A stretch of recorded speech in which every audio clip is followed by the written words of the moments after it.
Hello दोस्तों, आप सभी का स्वागत है हमारे YouTube channel class book academy पर। आज हम लोग पढ़ने वाले हैं भारत के प्रमुख दर्रों के बारे में, यानी इंडिया में जितने भी क्या है पासेस पड़ते हैं उसके बारे में हम लोग डिस्कस करेंगे। तो सबसे पहले हम लोग जानने की कोशिश करेंगे कि दर्रा क्या होता है। तो दर्रा एक प्रकार का क्या है, दो पहाड़ों के बीच क्या होता है, एक मार्ग होता है जो प्राकृतिक कारणों की वजह से क्या होता है, बनता है। ठीक है, नदियों के द्वारा क्या होता है, जब दो पहाड़ों को क्या है बीच से काट दिया जाता है तो एक पतला सा मार्ग बन जाता है। उस मार्ग के माध्यम से हम एक जगह से दूसरी जगह आसानी से जा सकते हैं, उसी को हम लोग क्या बोलते हैं, दर्रा बोलते हैं। तो आज भारत में जितने भी प्रकार के क्या है प्रमुख दर्रे हैं जो आपके क्या है परीक्षा में पूछे जाते हैं, उनके बारे में हम लोग डिस्कस करेंगे। तो आइए फटाफट क्या करते हैं, लेक्चर स्टार्ट करते हैं और आज हम लोग भारत के प्रमुख दर्रों के बारे में पढ़ते हैं। ठीक है, जैसा कि आपको यहाँ पे पिक्चर में दिख रहा होगा, ये जो क्या है सड़क गई है ये दर्रे से ही गई है। ठीक है, तो इसी को क्या बोला जाता है, दर्रा बोला जाता है। इसी को क्या बोला जाता है, दर्रा बोला जाता है। ठीक है, ये लद्दाख में स्थित एक दर्रा है, इसके बारे में हम लोग क्या करेंगे, आगे पढ़ेंगे। तो आइए फटाफट क्या करते हैं, स्टार्ट करते हैं। तो सबसे पहले हम लोग बात करेंगे, ठीक है, दर्रा क्या होता है। दर्रा किसे कहते हैं, जिसको हम लोग इंग्लिश में पासेस बोलते हैं। दर्रा क्या होता है, पहाड़ों के बीच की जगह को दर्रा कहा जाता है। पहाड़ों के बीच में एक पतला सा मार्ग होता है, उसी को हम लोग क्या बोलते हैं, दर्रा बोलते हैं। इंग्लिश में हम लोग पास बोलते हैं। या हम कह सकते हैं कि पर्वतों और पहाड़ों के मध्य पाए जाने वाला आवागमन, आने जाने वाला प्राकृतिक मार्ग क्या कहलाता है, दर्रा कहलाता है। ये प्राकृतिक मार्ग जिनसे होकर हम क्या करते हैं, पहाड़ों को पार करते हैं, उसको दर्रा बोलते हैं। तो भारत में जितने भी प्रकार के क्या है प्रमुख दर्रे हैं और उसके जो इंपॉर्टेंट फैक्ट्स हैं उसके बारे में आइए डिस्कस कर लेते हैं। तो सबसे पहले अगर हम बात करें तो यहां पर देखिए, मैंने यहां पर रो एंड कॉलम में इसको डिवाइड किया गया है। यहां पे पहले दर्रा है, उसके बाद क्या है, वो किस राज्य और केंद्र शासित प्रदेश में स्थित है उसके बारे में डिस्कस करेंगे, कौन से पहाड़ी पर स्थित है, और विशेष यानी कुछ इंपॉर्टेंट फैक्ट्स के बारे में डिस्कस हम लोग करेंगे। तो आइए फटाफट क्या करते हैं, स्टार्ट करते हैं। सबसे पहले दर्रे का नाम है काराकोरम दर्रा। कहां पर स्थित है, लद्दाख में स्थित है, कारगिल के पास। ठीक है, किस श्रेणी पर आता है, किस पहाड़ी पर आता है, काराकोरम श्रेणी में आता है। अगर हम बात करें इसके विशेष फैक्ट्स के बारे में तो भारत और चीन पर के सीमा पर स्थित है, यानी इंडिया और चाइना के बॉर्डर पर स्थित है, और भारत का सबसे ऊंचा ये दर्रा है, काराकोरम दर्रा। अगर हम दूसरा बात करें तो जोजिला दर्रा है, ये जम्मू कश्मीर में स्थित है, जास्कर श्रेणी में स्थित है। यह श्रीनगर को कारगिल और लेह से क्या करता है, जोड़ता है। सिंधु द्वारा निर्मित है, यानी सिंधु नदी द्वारा क्या है, जब पहाड़ों को क्या किया गया है, काटा गया है, तो इस दर्रे का क्या हुआ है, निर्माण हुआ है, जिसको बोला गया है जोजिला दर्रा। तीसरी दर्रे के बारे में बात करते हैं तो बनिहाल दर्रा, ये भी जम्मू कश्मीर में स्थित है और ये पीर पंजाल श्रेणी में पाया जाता है। कश्मीर घाटी को दक्षिणी मैदान से जोड़ना और जम्मू और श्रीनगर को जोड़ने वाले गेटवे के रूप में ये जाना जाता है। ये इसका क्या है, विशेष मतलब कि जो इंपॉर्टेंट पॉइंट है ये बताया गया है। फिर अगर हम बात करें चौथे तो फोटुला दर्रा। ठीक है, फोटुला दर्रा कहां पर स्थित है, लद्दाख में स्थित है, जास्कर श्रेणी में ये क्या है पाया जाता है। लेह और श्रीनगर को जोड़ता है राष्ट्रीय राजमार्ग 1, इसी से होकर क्या है बना हुआ है। ठीक है, यह जाता है। आगे अगर हम बात करें, ठीक है, नेक्स्ट दर्रे की तो खारदुंग दर्रा कहां पर स्थित है, लद्दाख में स्थित है, यह भी जास्कर श्रेणी पर स्थित है। नुब्रा एवं श्योक घाटियों का प्रवेश द्वार है। ये दूसरा सबसे ऊंचा दर्रा क्या है भारत का, क्या है, खारदुंग ला दर्रा है। समझ में आया। इसके बाद अगर हम आगे बात करें तो छठा है लिपू लेक दर्रा, बहुत ही इंपॉर्टेंट है, बहुत ही ज्यादा इंपॉर्टेंट। ये कहां पर है, उत्तराखंड में है और कुमायूं श्रेणी में, यानी कुमायूं हिमालय पर यह स्थित है।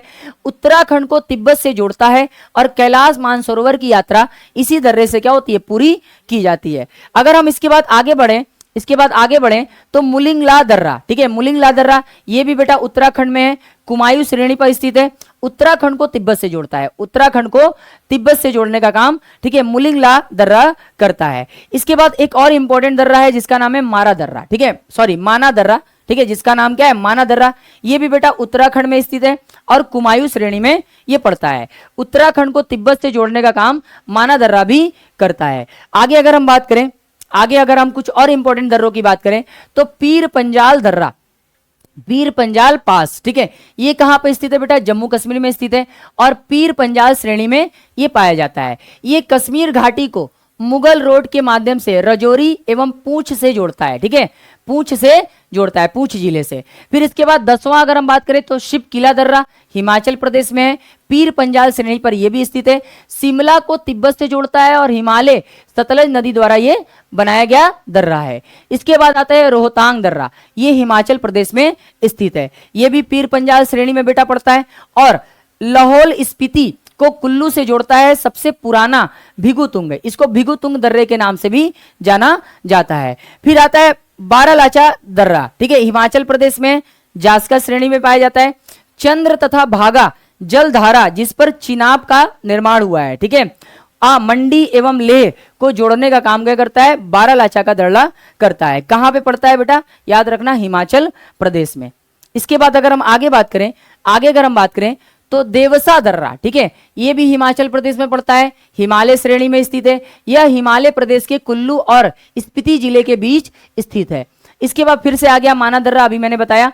फिर आते 15वां नीति दर्रा, इंपॉर्टेंट है, बहुत ज्यादा इंपॉर्टेंट है। नीति दर्रा कुमायूं श्रेणी पर स्थित है, ठीक है, कुमायूं श्रेणी पर स्थित है और उत्तराखंड को तिब्बत से जोड़ता है। उत्तराखंड को तिब्बत से जोड़ने का काम कौन करता है, ठीक है, नीति दर्रा करता है। समझ में आया। इसके बाद नाथुला दर्रा, बहुत ज्यादा इंपॉर्टेंट, ठीक है, ये सिक्किम में पड़ता है। कहां पड़ता है, सिक्किम पे, ठीक है। दोगया श्रेणी, हिमालय की क्या है, दोगया श्रेणी है, वहां पर ये स्थित है। सिक्किम को चीन से जोड़ता है और तीसरा सबसे ऊंचा दर्रा है, भारत का सबसे तीसरा ऊंचा दर्रा क्या है, नाथुला दर्रा है। अगर हम आगे बात करें, ठीक है, जलेपा दर्रा, ठीक है, जलेपा दर्रा क्या है, ये सिक्किम में स्थित है। ये सिक्किम राज्य में पूर्वी हिमालय पर स्थित है। तीस्ता नदी द्वारा यह निर्मित है और सिक्किम तथा क्या करता है, भूटान को जोड़ने का काम, ठीक है, जलेपा दर्रा कहता है। बहुत ज्यादा क्या है, ये वाला जो दर्रा है ये आपके एग्जाम में पूछा जाता है। तो सिक्किम में पड़ता है, ये किसको जोड़ता है, याद रखना, सिक्किम और भूटान को। सिक्किम और भूटान को जोड़ने का काम कौन करता है, जलेपा का दर्रा करता है। इसके बाद बोमडिल्ला का दर्रा, ठीक है, बोमडिला का दर्रा, ये कहां पड़ता है बेटा, अरुणाचल प्रदेश में पड़ता है, ठीक है। अब पूर्वी हिमालय का ये भाग है, भारत और चीन के सीमा पर स्थित है। फिर इसके बाद आता है एक तुंग दर्रा, ठीक है, ये भी अरुणाचल प्रदेश में स्थित है और पूर्वी हिमालय का भाग है। अरुणाचल प्रदेश को म्यांमार से जोड़ता है, बहुत इंपॉर्टेंट है, याद रखना, ठीक है। तुंग का दर्रा किसको जोड़ता है, अरुणाचल प्रदेश को म्यांमार से जोड़ने का ये काम करता है। इसके बाद आता है यांग याप का दर्रा, ये भी बेटा अरुणाचल प्रदेश में पड़ता है, ये भी पूर्वी हिमालय में हमारे स्थित है। सिंधु नदी इसी दर्रे से भारत में प्रवेश करती है, इंपॉर्टेंट, ठीक है, सिंधु नदी इसी दर्रे से भारत में प्रवेश करती है। इसके बाद अगर हम आगे बात करें, यहां पर बेटा सिंधु नदी नहीं होगा, यहां पे सिंधु नदी नहीं होगा, ठीक है, याद रखेंगे, यहां पर सिंधु नदी नहीं होगा, ठीक है, यहां पर सिंधु नदी नहीं होगा, यहां पर होगा ब्रह्मपुत्र नदी, ठीक है। कौन सी नदी होगी, याद रखेंगे, ब्रह्मपुत्र नदी। यहां पर कौन सी नदी होगी, ब्रह्मपुत्र, याद रखेंगे, ब्रह्मपुत्र नदी। क्लियर है, आगे बढ़ते हैं नेक्स्ट, ठीक है, ब्रह्मपुत्र नदी होगी। आगे बढ़ते हैं, दिफू दर्रा, ठीक है, बात करते हैं दिफू दर्रा, ये भी अरुणाचल प्रदेश में है, पूर्वी हिमालय का भाग है, भारत और म्यांमार और चीन की सीमा पर स्थित है। याद रखना, दिफू दर्रा बहुत इंपॉर्टेंट है, भारत, म्यांमार और चीन के सीमा पर स्थित है। फिर इसके बाद आता है पांग साउ दर्रा, ठीक है, पांग साउ दर्रा जो कि अरुणाचल प्रदेश में पड़ता है, ये भी पूर्वी हिमालय का भाग है और भारत और म्यांमार को क्या करता है, जोड़ने का काम ये दर्रा करता है। फिर लिखा हुआ है तुर्जे दर्रा, मणिपुर में है, पूर्वी हिमालय पर यह भी स्थित है। मणिपुर और म्यांमार को जोड़ने का काम तुर्जे दर्रा करता है। फिर उसके बाद आता है थाल घाट दर्रा, महाराष्ट्र में स्थित है, पश्चिमी घाट का यह भाग है, मुंबई को नासिक से जोड़ता है। याद रखना, मुंबई को नासिक से जोड़ने वाला एक दर्रा है जिसका नाम है थाल घाट, जिसको क्या बोलते हैं हम लोग, थाल घाट बोलते हैं। अगर हम आगे बात करें तो भोर घाट, ठीक है, भोर घाट ये भी महाराष्ट्र में पड़ता है, पश्चिमी घाट का भाग है, मुंबई को पुणे से जोड़ता है। याद रखना, मुंबई को पुणे से जोड़ने वाला जो दर्रा है उसको बोलते हैं भोर घाट बोलते हैं। इसके बाद आता है पाल घाट का दर्रा, पाल घाट ये केरल में स्थित है, नीलगिरी एवं अन्नामलाई जो पहाड़ियां हैं वहां पर ये स्थित है। केरल को तमिलनाडु से जोड़ने का काम पाल घाट का दर्रा करता है। समझ में आया। इसके बाद आता है भारला दर्रा, उत्तराखंड में स्थित है, कुमायूं श्रेणी में। इसके बाद आता है सेन कोटा दर्रा, बहुत इंपॉर्टेंट है, ठीक है, केरल में स्थित है, इलायची की पहाड़ियों पर, केरल में इलायची की पहाड़ियों पर यह दर्रा स्थित है। इसके बाद अगर हम आगे बात करें, ठीक है, तो बुरहानपुर का दर्रा मध्य प्रदेश में स्थित है, सतपुड़ा पहाड़ी पर। फिर उसके बाद अंबा घाट का दर्रा महाराष्ट्र में सादरी पर्वत पर स्थित है। एलिफेंटा दर्रा श्रीलंका में स्थित है। बुर्जिल दर्रा, ठीक है, जम्मू कश्मीर में स्थित है, लद्दाख श्रेणी में। यह श्रीनगर से गिलगिट को जोड़ता है, ठीक है, गिलगिट कहां पड़ता है, पीओके में पड़ता है, ठीक है, पाकिस्तान में पड़ता है, तो उसको जोड़ने का काम कौन करता है, बुर्जिल दर्रा करता है। इसके बाद अगर हम आगे बात करें, ठीक है, तो चांगलाक का दर्रा लद्दाख में स्थित है, लद्दाख श्रेणी में पाया जाता है। पांगसो का दर्रा, ठीक है, पटकाई की पहाड़ियों पर स्थित है, भारत म्यांमार को जोड़ने वाले, ठीक है, लेडो रोग से ये गुजरता है। ठीक है, तो ये रहे भारत के क्या है प्रमुख दर्रे जो कि क्या है बहुत ही ज्यादा क्या है इंपॉर्टेंट है भारत के लिए भी, भारत के व्यापार के लिए भी, भारत के आर्थिक सामाजिक एवं सांस्कृतिक महत्व के लिए।